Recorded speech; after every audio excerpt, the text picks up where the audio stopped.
Hello and welcome, or welcome back, to Game, Develop, Repeat.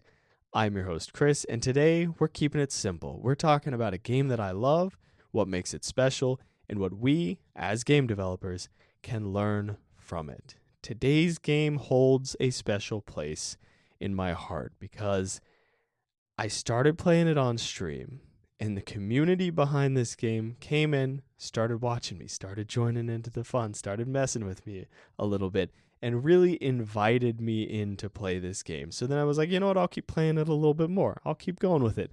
And within a couple weeks, I became a world record holder in this game.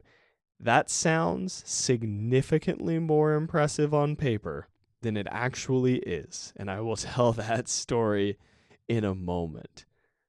The game is Dustforce, and it is a lovely, peaceful, and what's the word I'm looking for? Rage-inducing speedrunner.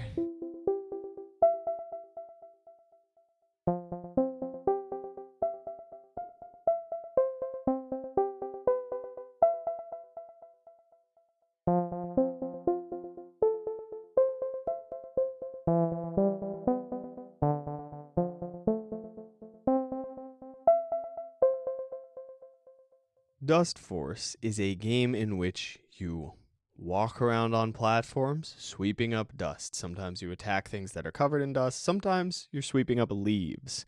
Sometimes you're sweeping up garbage. But you are going around and you are cleaning. You have 4 character options, very slightly different play styles as far as I can tell, but I'm not super deep in the weeds. And that's it. It's a flowy game. It is a smooth, satisfying, flowy experience. You're going around, you feel like everything is cleaner now, and I did it so elegantly. When you first pick up the game, you're like, I don't know what I'm doing. I don't know what this is. This is baffling, this is confusing, and it feels so rough around the edges. It feels so confusing for a second, and then you start to figure it out, you start to get the controls. It's not a super steep learning curve, but the beginning is very satisfying. And then for those who want to keep digging deeper and deeper into the gameplay, like all things speedrunning, there's a lot of more advanced techniques that you can learn. Easy to learn, hard to master. It's that sort of a feeling. And you can watch replays of the masters in this game. So you can do your run, you can go, ooh, I got this below a minute. I'm getting good, I'm getting smooth. Let me just watch somebody else on this scoreboard. In-game, boom, hit the replay button. Watch somebody else as though it's you playing. It just plays through on your screen like it's you playing. And you watch them and you're like, oh yeah, I have no idea how that's even humanly possible. That is incredible, right? That's the best overview I can give this game. The other thing to note right off the bat is that it has one of the most phenomenal soundtracks you will find in a game. It so perfectly fits the mood of this game and is also catchy, which is really interesting because sometimes you get a soundtrack that fits the mood of the game perfectly but doesn't stick in your head. This is a game that both sticks in your head, this is a soundtrack that both sticks in your head and fits the mood perfectly, which is phenomenal. And sometimes you don't want that for a game, right? Sometimes you don't want it to stick in your head. I don't want the soundtrack to Subnautica to stick in my head. I want the soundtrack to be in the background creating this ambience, right? Fair enough. This game, this soundtrack absolutely kills it. And I believe the composer for the soundtrack, the group behind it, or the identity of the musician, I don't know if it was a duo or a single person or what, but it's life formed. And they've also done the music for Tunic. I don't know how many other games they've done. Those are the 2 I've got off the top of my head. Now, how did I get this world record? What's going on? Well, it's not an April Fool's joke, but it is a bit ridiculous. I am tied for the world record. Now, the tie is a 246-way tie. It is the optimal speed run on this level. It is the fastest time you can possibly get. It is point, I believe, hold on, let me pull up the tab where I have my record recorded. It is 0.983 seconds. 0.983 seconds, and I am the 246th person to do it. The level is called Con Site or Construction Site. And there are like 3 inputs, and you just have to get all the inputs perfect, and then boom, you got a world record. Does that mean it's super easy compared to other world records? Absolutely. But does it mean it's super easy?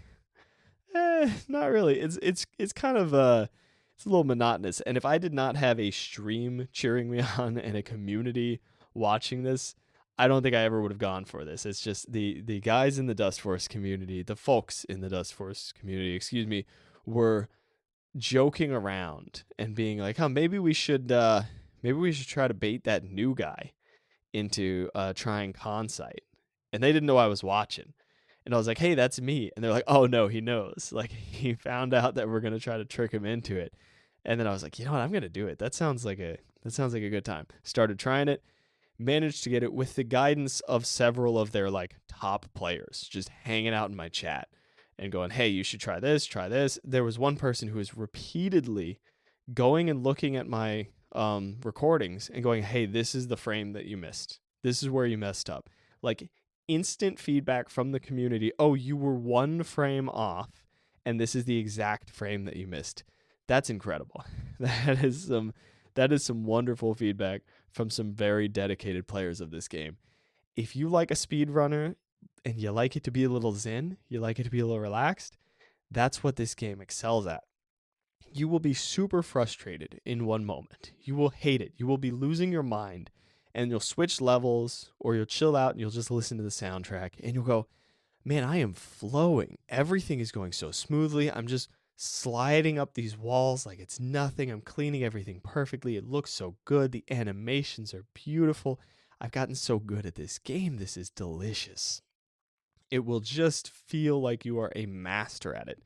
Don't watch the replays of the people who are better than you if you're wanting to feel like you're a master of it, because you're going to look at it and you're like, "What the heck?" Just enjoy how smooth and enjoyable the gameplay is for you in that moment. And then if you go, "I want to improve," or if you go to a new level and it's got kind of a choppy level design to it where you kind of have to learn, "Oh, I need to attack here. Like I don't touch everything with my feet. This thing I need to attack. This thing I need to do this. I need to kind of dodge out of the way here." Then it can feel a little bit more intricate and then a little more difficult. And then as you work on that level, as you master that level, you start going, "Ooh, this is nice though. This is smooth. This is easy. This is great." And then you make one mistake and you go, "Oh my God, I can't believe it." The contrast between the smooth, wonderful, fluid gameplay and the moments of making a mistake is high. And it's a good contrast. It has a nice impact for you. Simultaneously, it feels like you're going fast even when you're going kind of slow, right? It feels like you're learning a lot. You're getting smooth. You're getting good at it. It doesn't have this effect that I don't think I've mentioned this before on the podcast, but I've heard this mentioned by other people before, and I think about it a lot these days. Sonic the Hedgehog has this weird effect where it feels like OG Sonic the Hedgehog. He's supposed to be going fast, but you're playing the game and it doesn't feel like you're going fast. It feels like things just interrupt you. It feels like you're running along and then you hit a wall and you're like, I had no way of seeing that coming. I didn't know that there was a wall coming up. Like how it's just slowing me down. It's just getting in my way. It's kind of sluggish. Like it's a little frustrating, right? And it's wild, by the way, to compare old school Sonic the Hedgehog to a modern platformer with all the tools. I say modern, it's about 10, 12 years old at this point. I think it was 2012. I don't have the date in front of me. Don't quote me on that, but it's close to 2012 for the release date of Dustforce. You know what? Let me not spread disinformation on the internet. One moment, I'm going to pause, I'm going to get that info, and I'm going to make sure I'm correct. Okay, the release date that I found for it is January 12th, 2012. And that is the Steam release date. It's called Dustforce DX at this point if you want to find the Steam page. A couple other details about the game before we move into the development stuff. If you want to play this game and you're thinking, I don't think nobody else plays it, right? There's not going to be any new content. It's an old game. There's all this stuff. There's a community built up around this game that is pretty committed. They've got their own Discord. They have competitions that they do. They have tools that they built up around the game. There's something called Dust Mod. There's something called Dust Kid, which is like a leaderboard website that they use. They've really supported this game long after its release. Right, and there's an editor, there's a level editor, there's all these community-made levels. There's additional training tools for learning to play the game, like additional tutorials that the community added in after the fact. Because the game itself kind of teaches you by throwing you into the pool. It's like, hey, here are the controls. Good luck. Have fun. Figure it out by playing the levels. And I will say, the levels and the progression and the way that you discover the levels, that stuff is good. The kind of built-in tutorial is quite nice in its own way. It doesn't help you learn the like more advanced speedrunnery style things, and sometimes you hit a brick wall where you go, okay, how do I figure this out? It comes from the school of design that is like, we're not going to tell you how to do this. We're going to give you a problem. You're going to see what the controls are, and you're going to figure out how to use these tools to solve this problem, which is an angle that I really like. I think it's very, very nice. I think it's a really cool design philosophy. I also think sometimes it can be a little frustrating for the player, right? Sometimes you want to leave a resource there just in case. But I like that a lot. I think that the tutorial for this game is nice. It gives you a motivation to try to learn this skill because there are levels that you cannot get to until you figure out how to get to them. There are levels that you have to actually get to. Like you have to learn movement skills and you have to learn a little bit about how the momentum works and stuff. And the way that this is communicated to you is by giving you things that kind of hint at what you have to figure out. Like it gives you like this big ramp and then you have to go, oh, I guess I use that ramp to kind of jump higher.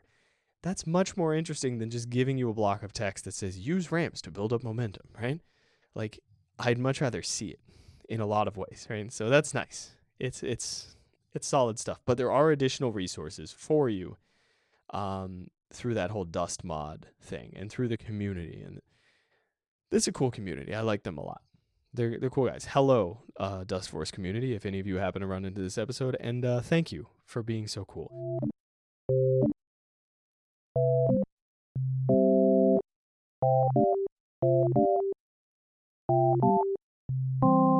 I've already covered a little bit of the design behind this game in talking about the way that you unlock levels, but here's an additional part to that. Not only do you go around the map and explore and unlock levels through this, the next thing that you run into is you go, man, if I want to replay a level, now I've got to go all the way over to that level. Like that can be a pain. I don't want to navigate all these obstacles just to get back to this level. No worries. They've got you covered. They've got tomes of levels in the beginning of the game. So you can just go, unlock, boom, done. Now you can just go back to the tome anytime you want to access your list of levels. Shows you your scores, shows you the high scoreboard, all that good stuff, all in one convenient location. If it weren't for that, the level of levels design, the thing where you have to navigate through all these gates and stuff to find the level that you want, would be very frustrating. But because you have a hub where you can go and select your levels once you've already unlocked them, it's a nice feature instead of a frustrating one. They really remove the vast majority of the frustration from that feature. Now, there is one potential problem in this, which is if a player can't figure out how to get to a level, that's going to be really frustrating, right? That's going to be a sticking point. But here's my counter to that. We live in the age of the internet.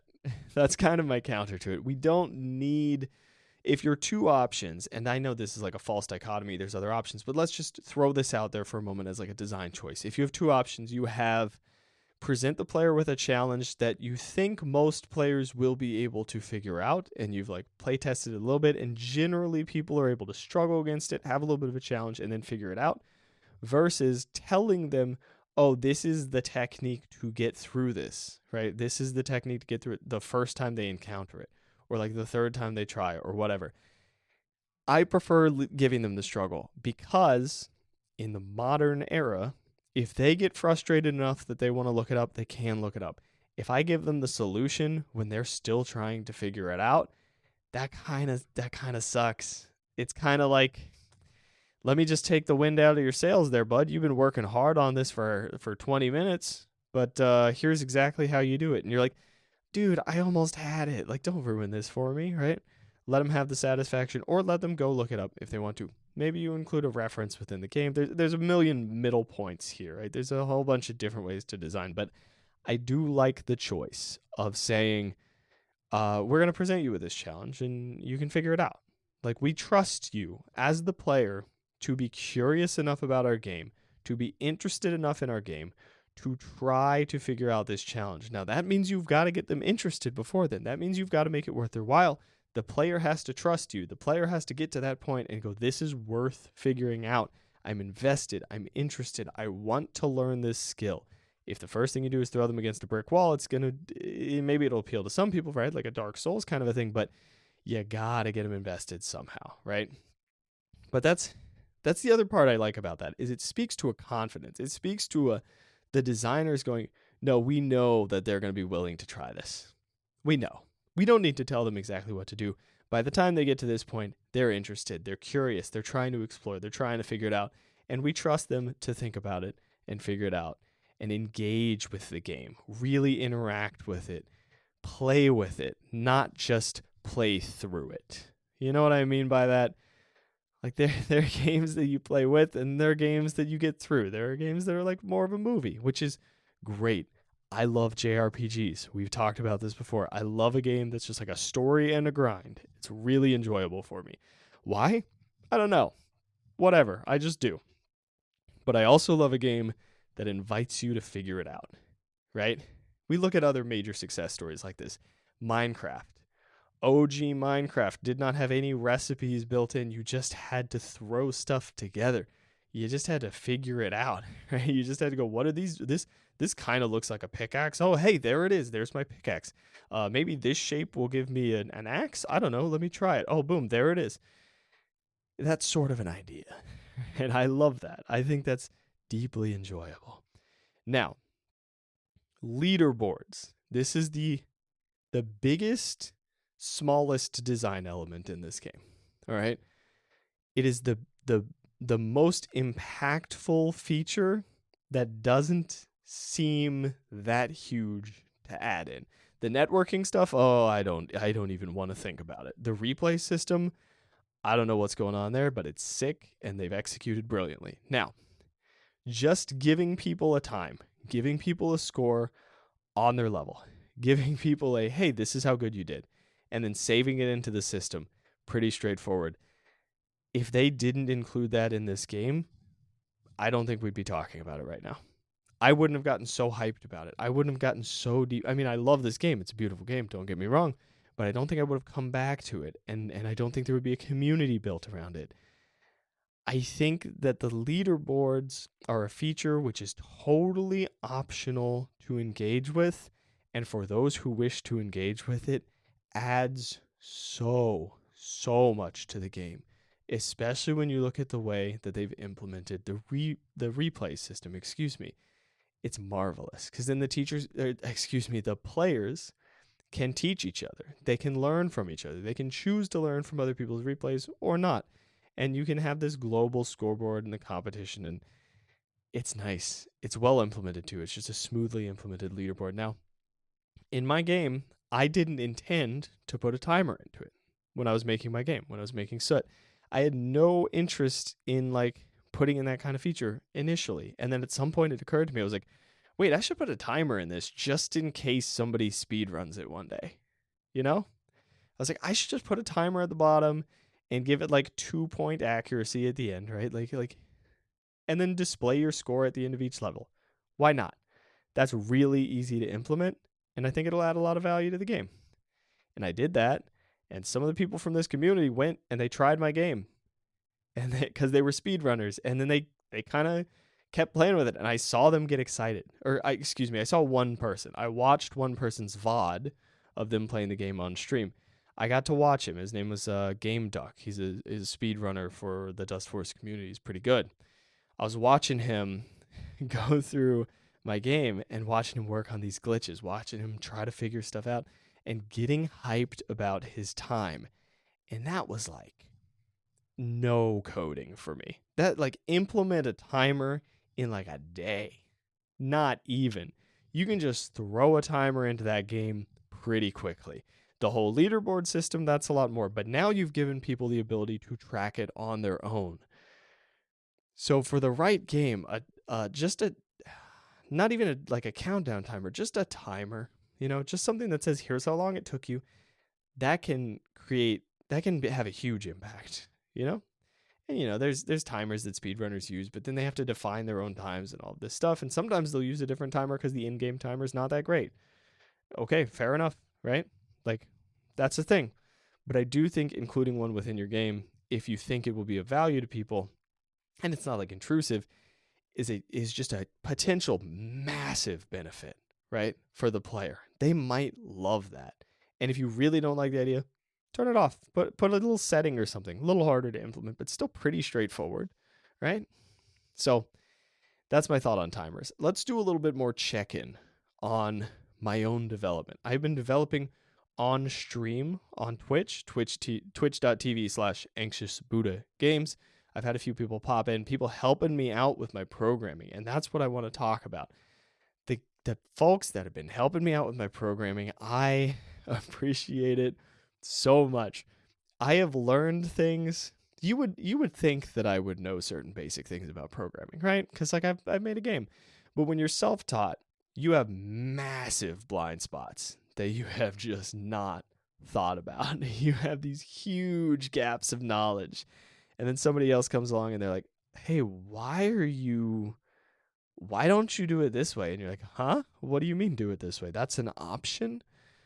I was doing like careful string comparison across different scripts. I was doing, we'll not get too technical because technical stuff doesn't really go well over audio. But I was like defining a tag and being like, I was giving things like Booleans to say what they were. Like I was like, this is a bullet. So I'm going to give it a Boolean that says is bullet and like true.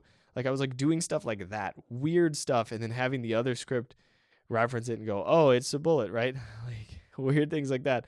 And then somebody in the chat was like, why aren't you just using class name? And I was like, huh?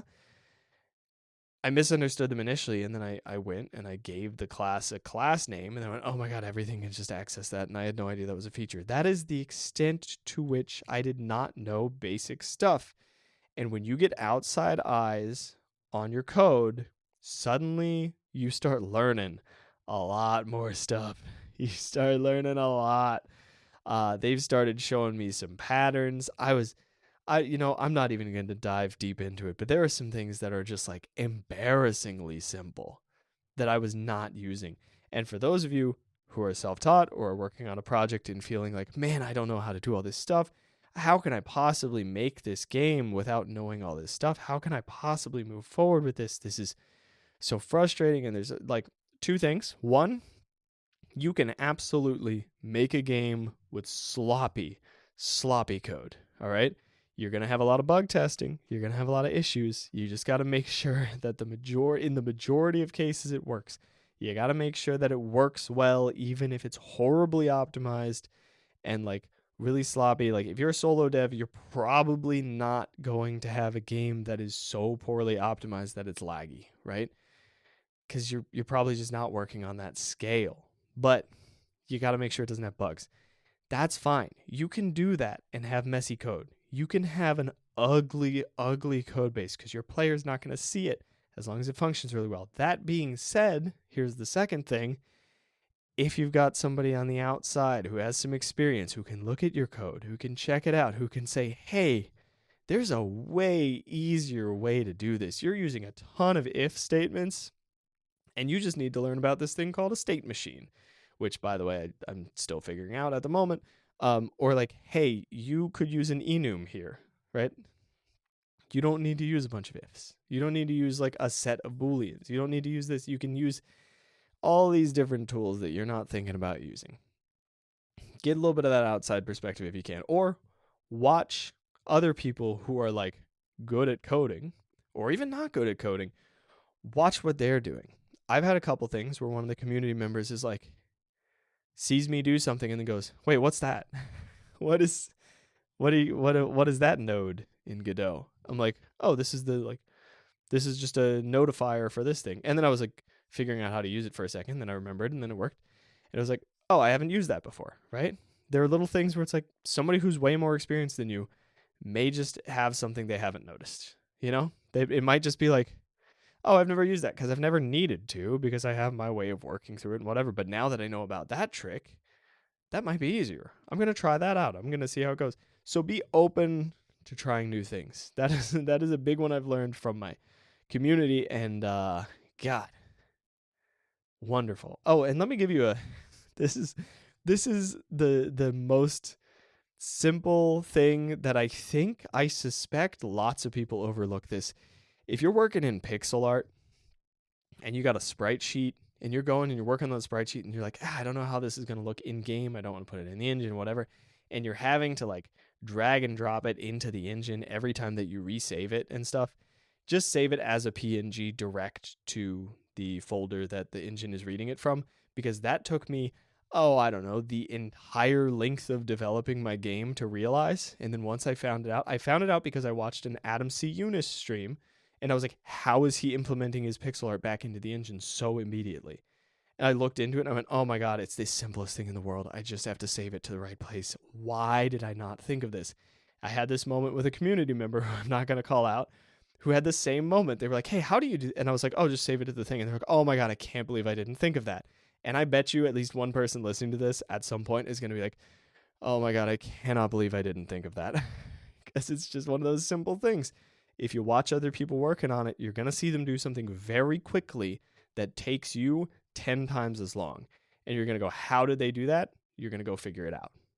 And then boom, you have just saved yourself hours of time that you can now use to get better at what you are doing, at what you're actually trying to do, which is make a cool game, make an enjoyable game, or whatever your project is, music, so on and so on. I think that's my check-in. Yeah, but point there being like, I'm finding out about my blind spots, and it's great. I'm also deeply embarrassing myself on the regular. There are so many moments where I'm like, oh boy, oh man, they all just saw me know absolutely nothing. And the first time this happened, I was not comfortable with it. The first time it happened, I was like, oh, that is harsh for me internally. Like, that hurts to realize how little I know. I was like, why am I streaming code? I know nothing about this. And then the next time I went into it, I was like, let's see how much I can learn, because they want to teach me. I'm going to learn. And that was incredible. And so I'm keeping that mindset moving forward of let's keep learning from everybody. Let's keep seeing what I can do. And I get stuff done on my own from then on. And then I come back to the community and go, hey, here's what I worked on. Now let's keep moving forward. That being said, I didn't get any code done this weekend. So if anybody's listening to this Monday and then about to tune into the podcast later today, I'm basically going to be working exactly where we left off on Friday, because I've been a little busy this weekend in weird ways. I just haven't really been able to sit down and code. So that's my development check-in. I feel like I got a lot done this week, and it was really nice. I really enjoyed it.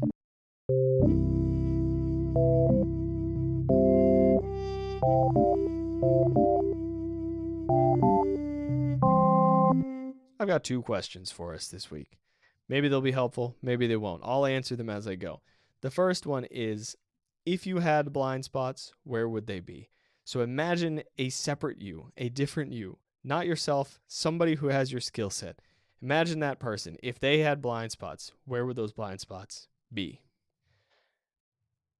I suspect, okay, so my skill set's primarily music education. I do some composition, so on and so on.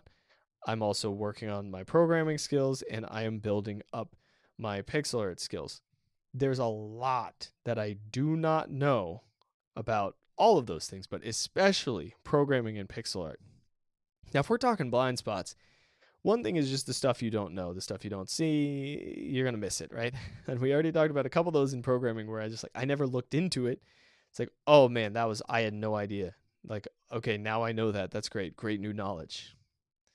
But I think as soon as I'm exposed to it and told to use it, I go, oh, wow, okay, great. That's cool. I'm going to implement that. I think the really stubborn blind spots are going to show up in my area of expertise. I think the really stubborn blind spots for me are going to be in music or in education. I think they're going to be in the place where I think this works. I know that this works. This works consistently. That's going to be where there's some weird specific context that I don't understand is different, because I go, oh, this is my system. This is my my thing that works, that I know works, that has always worked, and oh, whoops, turns out there's a much better way to do it, and you don't even notice that there's a better way to do it, because when you see somebody doing it differently, you go, that's weird that they do it differently. I like the way I do it. You don't assess, you don't look into it and go, maybe that's a good method. I think that's probably where the worst ones are. The other blind spots are largely lack of exposure, lack of knowledge. But the stuff that you've been repeatedly exposed to and you just assume that you understand, I bet that's where the really juicy ones are, the weird ones, the like intense blind spots. But I also don't know how important it is in this context, in this moment, for me to dig deep into those on the music side of things.